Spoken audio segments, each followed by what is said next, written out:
15వ వచనంలో ప్రతి సర్వజీవులు కన్నులు నీ వైపు చూచుచున్నవి, తగిన కాలమందు నీవు వారికి ఆహారం ఇచ్చుచున్నావు. చాలు. ప్రతి జీవి గల కన్నుಗಳು, ప్రతి జీవరాశి కండ్లు.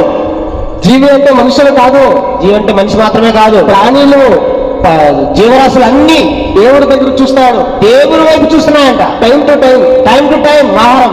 9 గంటలకే నాస్తా, ఉదయం మార్నింగ్ సెక్షన్ 9 గంటలకు టిఫిన్, సింహకు భోజనం కావాలి, మధ్యాహ్నం భోజనం కావాలి సింహానికి. జింక చూస్తాడు, మంచి ఆహారం, గడ్డి ఆహారం, అలాంటివి ఆకులు అలాంటి ఆహారం కావాలి, చూసుకో తిను. అయ్యో అంతేరా, జింకే తోస్తారే సింహకి దేవుడు జింకకు ఆహారం చూపిస్తున్నాడు. దేవుడు సింహకి ఆహారం కొడతాయి కదా, దేవుడు సింహానికి ఆహారం ఇస్తున్నాడు. అయ్యో అంటే అవుతారా? అయ్యో అని అంటున్నారా? నువ్వు చికెన్ తినబడి, మీరు చికెన్ తినద్దండి. ಒಂದು ಜೀವ ಹೋಯ್ತಂದ್ರೆ ಅಯ್ಯೋ ಅಂತ ಇದ್ದೀರಾ? ఒక జీవం పోతుందంటే అయ్యో అంటున్నారా? అయ్యో మాత్రం చికెన్ మటన్ ఒళ్ళే మీన్ ತಂದು తింటా ఇద్దరా? చికెన్ మటన్ చేప అన్ని బాగా తెచ్చుకొని బాగా అరిగిస్తున్నారు. దేవుడు మరి మనుషుల ఆశ అಲ್ಲ, ప్రాణిಗಳ ఆశను తీర్చుವಂತ ఐశ్వర్యం. మనుషుల ఆశను మాత్రమే కాకుండా జీవరాశులన్నిటి ఆశను కూడా తీరుస్తున్నాడు. అతడు ఇరువాతను, ఆయన ఉన్నవాడు, డబ్బులున్నవాడు. ఆతను ಬೇಕಾ ಅಥವಾ ಹಣ ಬೇಕಾ? దేవుడు కావాలా లేదంటే డబ్బులు కావాలా? ఒక రాజు వెళ్తానే, ఒక రాజు ఉన్నాడు. ఆ రాజును ముఖ్యమంత్రికి వెళ్తానే, ఆ రాజు ముఖ్యమంత్రికి వెళ్తున్నాడు, చెప్తున్నాడు, ఇది సిపాయిలో నిలుసు లైన్కే అందరు సిపాయిలు తెలుసగారు, పని చేసేవాళ్ళు, ಎಲ್ಲರಿಗೂ లైన్ తెలుసు, అందరినీ లైన్ నిలబెట్టే పని చేసే వాళ్ళందరినీ. మన ಹಣ ಆಸ್ತಿ ಎಲ್ಲ ಚಿನ್ನಗಳನ್ನೆಲ್ಲ ಮುಂದೆ ಇಡ್ತೀನಿ. డబ్బులు, చిన్న, బంగారం అన్ని వరుస పెట్టాడు. ಯಾರ್ಯಾರಿಗೆ ಏನೇನು ಬೇಕೋ తీసుకోండి, ఎవరికి ఏమేమి తీసుకోండి. ಎಲ್ಲರೂ ಬಂದ್ರು, అందరూ వచ్చారు. మన మగ్న మದುವೆ ಮಾಡ್ಬೇಕಂತ ಸ್ವಲ್ಪ ಚಿನ್ನ ಎತ್ಕೊಂಡ್ರು.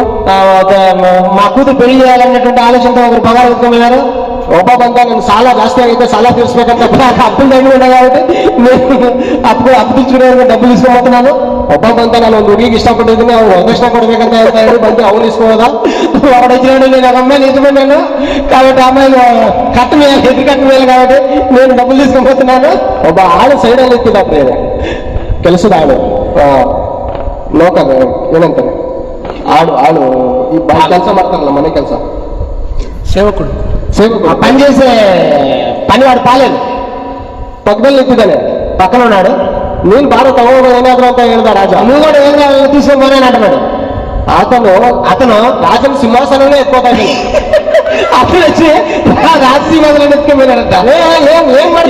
ఏం చేస్తున్నారా నాయన, సింహాసనం ఎత్తుకోబోతున్నాడు. రాజా బికారి గడవరు వాళ్ళు, బికారి వాళ్ళు, ಅವ್ರು ಚಿಲ್ಲರೆ ತಗೋದ್ರು, ఏమీ లేని వాళ్ళు ಅವ್ರು ಚಿಲ್ಲರೆ ತಗೊಳ್ತಾ ಇದಾರೆ. ಚಿಲ್ಲರೆ ಎತ್ಕೊಂಡ್ರು, ಅದೆಲ್ಲ ಖರ್ಚಾಗೋಯ್ತದೆ, ಅದೆಂತ ಖರ್ಚಾಗ್ಬರ್ತದೆ. ತಿರ್ಗಾ ಬಂದು ಬಿಕಾರಿ ತರ ನಿಂತಿರ್ತಾರೆ ಅಂತ. ಐದಿಂದ ಬಿಕಾರಲ್ಲಿ ಮಾತ್ರ మారిపోతారు. అది నేను ನನ್ನ జೊತೆ ఇದ್ರೆ, నువ్వు నాతో ఉంటే దానికి ఏంతకు కడిమే ಇಲ್ಲ, నాకేమి తక్కువ ఉండదు. యాకంటే ಎಲ್ಲ నిన్నట్లనే అన్ని నీ దగ్గరే ఉన్నాయి కదా, కాబట్టి నువ్వు నాతో ఉంటే బాగుంటుంది. ಹಾಗೆ ದೇವರು ನಮ್ಮ ಜೊತೆ ಇದ್ರೆ, దేవుడు నాతో ఉంటే అన్నీ ఉన్నాడు, అన్ని నాతో ఉన్నట్టే. అంతే ప్రియం, అంతే ప్రియమైన దేవుని వల్ల. సత్యం ఇదే, సత్యం తెలుసుకోండి, సత్యం మీకు విడుదల చేస్తుంది, సత్యం మిమ్మల్ని స్వతంత్రంగా చేస్తుంది, విడుదల చేస్తుంది. కొంచెం మాత్రం చెప్పడానికి దేవుడు అన్నయ్య గారు సహాయం చేసేదానికి వందనాలు చేస్తుంది. దేవుడు మరి ఈ విధంగా అన్న ద్వారా పిలిపించినందుకు అన్నకు వందనాలు, దేవుడు కూడా స్తోత్రం తెలియజేస్తున్నాను. Okay, thank you so much, very good message, nice message. నేను కూడా చాలా ఆనందించాను, వెరీ ఎంజాయబుల్, చాలా బాగుంది. మరి ఈ సమయంలో మన మధ్యలో ఉన్నటువంటి క్లారా వచ్చి ఒక పాట పాడి వినిపిస్తుంది త్వరగా. ఏలావా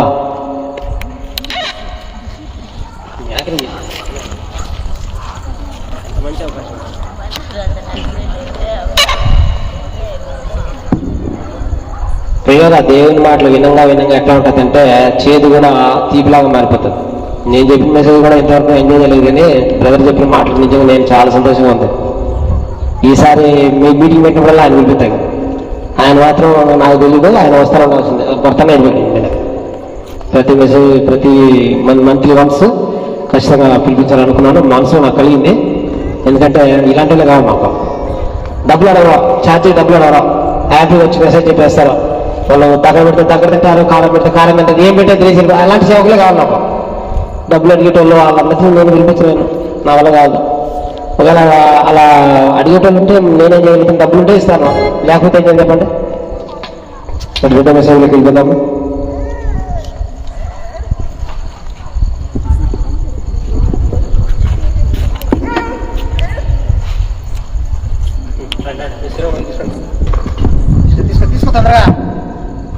ముందుగా తండ్రి అయిన దేవునికి స్తోత్రాలు, అలాగే దైవసేవకులకు వందనాలు, కూడా వచ్చిన మీ అందరికీ వందనాలు. పాట పాడుకొని దేవుని నామాన్ని మహిమపరుచుకున్నాం.